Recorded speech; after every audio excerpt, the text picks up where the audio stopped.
Hello and welcome to today's video. Now in my last video I discussed Priscilla, Queen of the Desert, and did a little bit of a theatre review that then sort of descended into a discussion about why I love the theatre so much. And I actually thought that that was a really good talking point for me, as it is something I'm really passionate about and love doing. At the beginning of this year I took part in the 10 pictures from theatre or something like that challenge. This was a challenge where on social media people shared images from past shows that they'd been in, and it was really just there to help promote the arts. I love this challenge as it allowed me to look back at some memories and share some shows that I've been in. I didn't like it because part of the challenge was to not provide any explanation whatsoever, and I feel like it sometimes I did really want to provide an explanation. There was one picture in particular that I did have to go back and explain because that was getting some concerning comments. So what I thought I'd do in this video is I take a look at some of those images. I'm going to do some from the 10 that I posted online, but also just some other images from other shows that I didn't include that I think have got fun stories. It's not going to be a review of those shows or why I love those shows. It's going to be more of a, here's a story from that time I did that show that I have fond memories of. So I'm going to start with the image that I said was a little bit controversial, and that is the image that is here or there. This is an image from when I played Mr. Beaver in The Lion, the Witch and the Wardrobe at college. Now, as I discussed in the previous video, I really came out of my shell when I started to do performing arts at college, and this is one of the shows that we did. I got to play Mr. Beaver. I was very upset about it because I really wanted to be Mr. Tumnus. I love The Chronicles of Narnia. It's a story that I grew up with. I absolutely love the BBC adaptation that was out. I have them on DVD somewhere. I haven't watched them in a long time. Should revisit that. The Chronicles of Narnia has always had a place in my heart. I think it's a fantastic story. I think it's, beautifully created characters, and I was really chuffed when we got to do this at college. I think I was chosen to be Mr. Beaver because I knew a lot about the lore of the show, so I knew a lot about Narnia, and that's obviously Mr. Beaver's role in the production. He is there to provide the pensive children with the history of Narnia and to let them know really what's going on. So I think that was why I fell into that particular role. I decided to share this photo because it reminds me of a show that I did with lots of friends that I love a lot and had a great time performing with, as well as studying and socialising with. They were a great group of people. They still are, and whilst I don't see as many of them as I would like, they still hold a very special place in my heart. This costume was also very sweaty. It was very, very hot. And I had a lot of hair back then as well. So yeah, underneath theatre lights, sometimes costumes are not your best friends. One of the other images I shared was from a play called Crave by Sarah Kane that was directed by my friend Matthew whilst I was at university. Sarah Kane, how do you describe Sarah Kane? I'm sure there are other people who've put stuff online about Sarah Kane that have said it way more eloquently than I'm about to, but she's quite surrealist. Her plays are very dark, and to learn, not the easiest I've found. I've only ever done Crave, and it was hard to learn. Lots of the speech just didn't really flow with each other. There was 4 characters, and there was no connection between what we were really saying in terms of the flow of a usual conversation. Funny story about Crave was that the set was built up of chalkboards that we were writing on. And Matt, the director, had basically said to us, I just need everyone to get involved in writing stuff on the set so that we can, get it ready in time for the show. Matt said that it didn't really matter what we wrote, just as long as there was writing on there. So a few of us wrote sort of our cue lines and then what our line was for things that we'd forgotten. Now, with Sarah Kane, I think you can be very varied in how you address the characters, and in this particular version I was playing a barman and I wasn't wearing any trousers. I had my boxer shorts on and a little sort of apron, and what I didn't realise was when I wrote on the bar, which was also chalk, that I would sit on the bar at some point and wipe off all the chalk onto my backside. So my dream of being able to cheat and be able to just look down at the bar and go, brilliant, got it, let's go, that didn't work out so well. This was the first play that I did where I actually felt a sense of validation after doing it. When you do a play, people will come up to you and they'll say, hey, we really enjoyed that, that was great. And sometimes you can always get a bit in your head and you can think, but was it? Was it great? Did you enjoy it? Do you have any feedback for me so that I can grow? And what I got from this play was actually people coming up to me afterwards and just going, we have not seen you do anything like that before.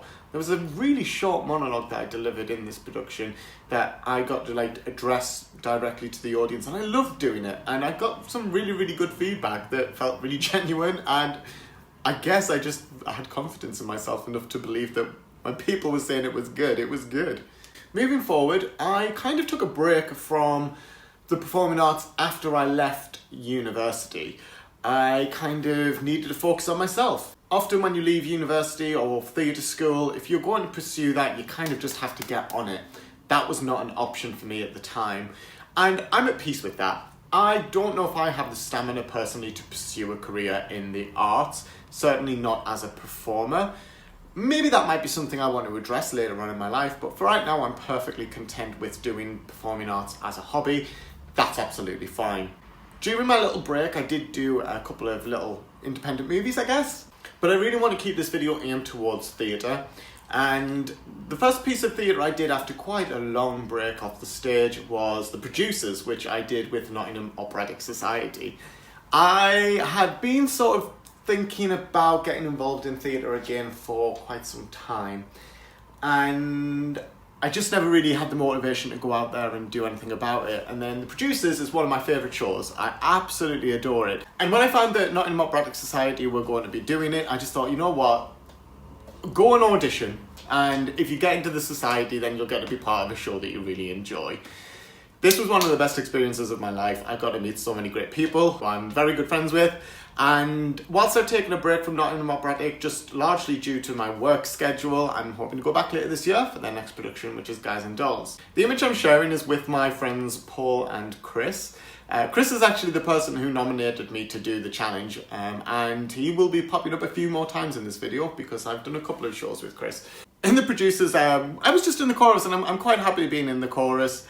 I'm not fully confident in my vocal abilities, and I'm not particularly good at accents either, so if there's any form of accent involved, I'm just like, no, don't include me. In the image that I'm showing you, we were backstage just getting ready to go on for Keep It Gay.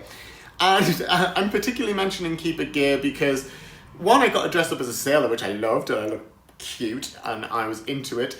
And two, because probably the funniest story from The Producers was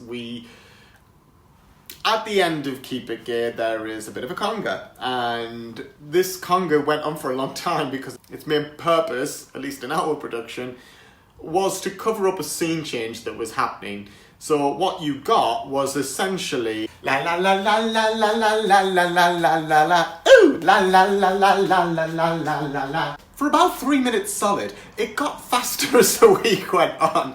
But I remember speaking to people on the first night who were like, that went on for some time. It's kind of hard to keep them fresh and funny during that period of time as well. But we all had a laugh, we all had a giggle, and I really enjoyed my costume. We also got to do a number, and if you've seen The Producers, you'll know of the grandmas, and we were dancing over the top of Zimmer frames and legs everywhere and falling down, and that was a really well choreographed piece of theatre that I was glad to be a part of, though I was sweating by the end of it. The costumes were like blue smocks, but like they were almost like polystyrene on the inside, not polystyrene, polyester, and that just, it was like peeling it off, like, oh, gross. I also did My Fair Lady with Nottingham Operatic Society the following year, and again, that was a fantastic experience. I'm not a massive fan of My Fair Lady, but I did enjoy the choral numbers. You've got fantastic numbers in there, such as Wouldn't It Be Lovely and I'm Getting Married in the Morning, and they were fantastic group numbers to be part of. I'm going to jump back now and take another look at an image from when I was in college. And the image we're looking at is from a play called The Villain's Opera, which was a modernised, not for this time, but for some time, it was a modernised version of the Threepenny Opera. In this production, I played Miss Cinnamon. And Miss Cinnamon was a woman who was running a bar which had, exotic dancers, and she was supposed to be a woman. Like, she wasn't meant to be played by a man. And I think the way we approached it was the characters in the play treat her as if she was a woman and that she was being played by a woman, but the audience obviously knew it was a man. This came about because our class had a severe lack of males in it, which, bear with me, we were basically casting a lot of the female members of the cast in male roles, or doubling up the roles for those females. Often they were playing 2 roles. And somebody just said, what if the guy should play a woman? So I auditioned for Miss Cinnamon and I got the part. And I had a great time doing it. It was fabulous. It's one of the things that always made me think that I'd love to do drag, but I'm not talented when it comes to makeup. And I don't know, again, if I've got the dance and vocal skills to be a drag queen. I don't know, maybe we'll see in the future. But I just had a fantastic time in this role. The dress I'm wearing is my friend Laura's prom dress. And I believe her mother said that I looked better in it than she did, so way. Finally, I'm going to talk about 2 plays that I've done with the Lace Market Theatre. The Lace Market Theatre is a small independent theatre in Nottingham, and it's hid out the way, so I don't know if a lot of people know about it. I wish they did, because there's so many fantastic plays on there. They do like 13, 14 plays a year, and the cast of people that I've met through the Lace Market Theatre is just a large section of who my friends are these days. The people who perform there are not only incredibly talented, they're some of the nicest people I know. The first play I did there was called The Perfect Murder, and it was directed by my good friend Chris, who I mentioned earlier on. And it was a part that I wasn't so convinced on. Chris had mentioned that he was directing the play, asked me if I'd like to come along for the audition. And I did, sort of after a bit of hesitation and not being sure if I was going to be able to make the audition. The part that I ended up playing and got was a detective called Roy Grace. And funny story, when I was at the audition, I hadn't read the play beforehand. Something I do now is I read the play before I audition for a part. I think that's really important, so you know the context of the character throughout their story in the play. You know, what has led them to the point that's used in the audition piece, and you know, what's going to happen afterwards, just in case you're asked to do that, you know, as an extra piece of the audition. In the script, Roy Grace, Detective Roy Grace, is referred to simply as Grace, and I got handed an audition piece that said it was a piece of duologue between Grace and Camilla. And I didn't know if I was supposed to be Grace or Camilla. I wasn't even quite sure what I was auditioning for at this point. So having to go up to somebody and say, am I Grace or Camilla? Getting rather a strange look back. Grace. Oh yeah, okay. That was funny. I got the part, I didn't expect to. And I think I did it justice. If Chris was happy, I was happy. That's generally my rule. If the director is happy with what you're doing, then I'm happy. Chris really pushed me as well. We did some improvisation, which I absolutely despise, and he really sort of gave me the right direction that I needed to get the part to where it needed to be.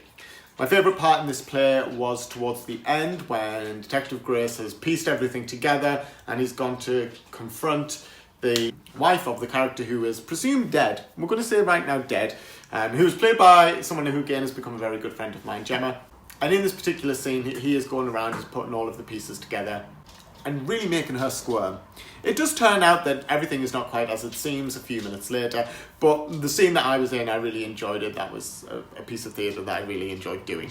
Another production which was also directed by Chris was Equus. Equus is quite a well-known play, I think most famously because Daniel Radcliffe did it in the West End and he had to get nude.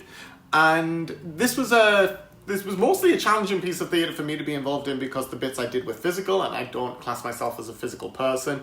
When Chris told me that he was looking for fit young men to be involved in the production, I was like, yeah, I'll help you look. Oh, wait, you mean me? And we had to push the stage around and we did a lot of, I don't know what you'd call it, not interpretive dance. It was very movement-based, put it that way. I think the hardest thing was that we were on stage for most of the show, just sat on benches and they weren't particularly comfortable. But it was a fantastic piece of theatre to be involved with. I've met so many great people through this show. Again, people at the Lace Market Theatre were fabulous. I love them. But I do genuinely have some fantastic friends from that show, and every time I see them, it just makes me happy. And whilst it was hard during the run, because I was still working that week, I lost my voice during the run of Equus, and I had one line in the entire show. It's the only time I've lost my voice during the run of a theatre production. But it was hard, but ultimately very, very enjoyable. I had a fantastic time. The last show that I did at the Lace Market Theatre was last year. This is actually the last show that I've done. Being on a bit of a hiatus, work has not necessarily allowed me to attend rehearsals, so it's only fair to the director and everyone involved in the production that I sort of do not get involved, because with this play, things were changing at work, I was aware a lot, and it meant that I was missing rehearsals. And the play I did was called... what was it called? Designed for Living, and it was by Noel Coward. If anyone's done Noel Coward, you know that it's very wordy, often unnecessarily so. And I really struggled to learn this. I think partly due to the words and missing rehearsals and having to learn a lot of it independently on my own. Though with the help of Catherine, who was the lead role in the show, and also a very, very good friend, I was able to get there. You know, we met up at her house, we ran lines in the car on the way to rehearsals. So eventually we got there, we got to the place that it needed to be, but it was hard work. I also think that the direction style that was happening didn't necessarily work for me in the way that I learn lines. But ultimately, we put on a good show. I played Ernest, a character who is considerably older than I actually am, which I was worried about. What I've actually noticed is, as I meet more people at the Lace Market Theatre, is that I actually did a really good job in that role, because the amount of people who ask me what I've been in, and I'll say, I did this, and I did Design for Living, they then say, I don't remember seeing you in Design for Living, and then when I explain that I would never have pieced that together in a million years, which I think means that I did a good job at delivering a character who's very different from who I am. So that's quite nice. Yeah, and then I've just taken a bit of a break since then, and I'm hoping that I'll be able to get back into the swing of things, hopefully maybe with Guys and Dolls for Nottingham Operatic Society, maybe for another play at the Lace Market Theatre. They are probably the two groups that I'm most connected to, people who I really enjoy spending time with, which again is a massive part of any production, I think, especially if it's something you're doing as a hobby. Before I close out this video, I probably rambled on for way too long and I apologise for that. I did just want to include one more image. This is a picture of me and my mum at her 40th birthday party. It was a Wicked/Wizard of Oz theme. She was dressed as Elphaba, I was dressed as Fieru. And of course we're singing As Long As You're Mine. We're not. We are singing For Good, which is mine and my mum's song. It was just sort of on karaoke. It wasn't a performance per se, but me and my mum have had the opportunity to perform that song and others a couple of times. I love performing with my mum. It's fun. She's a dancer and she's very passionate about theatre, and that's where I get my love of theatre from. So I just wanted to include this because I have very fond memories of just being in rehearsals with her. We at one point were rehearsing. I don't think we ever did this. We definitely did For Good, and we've performed Schadenfreude from Avenue Q, which my mum very cleverly changed some of the words to make sure that it was PC for the children in the audience. But we never performed, but we did rehearse to do You're Timeless to Me from Hairspray, and I was playing Edna, and I can't remember for the life of me remember his name, Wilbur? My mum was doing the part of Wilbur, and that was great fun. And I miss performing with my mum because of the distance. I live quite far away now, so we don't have the option to do that. But I just wanted to include this as a little close off, as a little sentimental reason as to one of the reasons why I love the theatre so much, my mum. Thank you so much for watching this video, guys. That was just a little trip down memory lane. I quite enjoyed that. If you'd like to see more videos like this, do let me know. I can expand on these things, I suppose. But if you'd like to see more content, please subscribe. It'll really help the channel, and leave us a like as well. And again, if you've got any stories that you'd like to share or anything you'd like to know, please leave it in the comment section below. And I will see you in the next video. Bye now.